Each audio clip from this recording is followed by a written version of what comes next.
Le zouk est le seul médicament que nous avons. C'était le mot d'ordre de Kassav depuis plus de 40 ans et la raison d'être de Jacob Desvarieux, guitariste et fondateur du groupe antillais. En fait, c'est surtout un moyen de faire savoir au reste du monde qu'il y a de la musique qui se passe, il y a des choses qui se passent aux Antilles.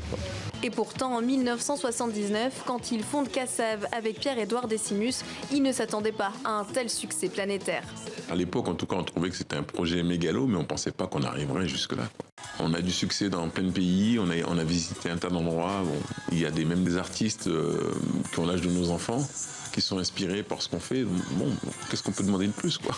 Avec lui, le zouk est né et le zouk s'exporte. Dans les années 80, leur album devient disque de platine puis reçoit une victoire de la musique. Kassav enchaîne les concerts partout dans le monde et notamment en Afrique. Quand on a été joué dans toute l'Afrique, il y a des artistes africains qui se sont inspirés du travail qu'on a fait, pas de la musique, parce que bon, on va leur apprendre la musique, il y a beaucoup de musique là-bas.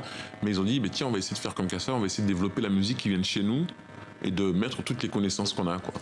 C'est ce qui donnera l'afro-zouk puis la trappe, une grande fierté de Jacob Desvarieux, qui a consacré toute sa vie à faire rayonner la musique créole et à encourager les nouvelles générations d'artistes ultramarins.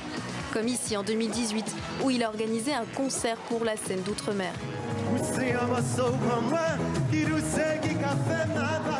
C'est une fenêtre qui va permettre de voir des artistes qui viennent de tous les territoires d'outre-mer.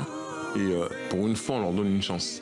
Voilà, parce que c'est la seule fois, parce que dans les chaînes nationales, quand on vient de l'outre-mer, c'est un peu compliqué. Ou chanter en français complètement, une variété française ou éventuelle.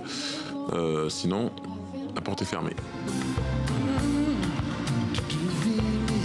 Le père du zouk s'est éteint à 65 ans ce vendredi en Guadeloupe des suites de la Covid-19. Sa disparition suscite une émotion bien au-delà de la communauté antillaise.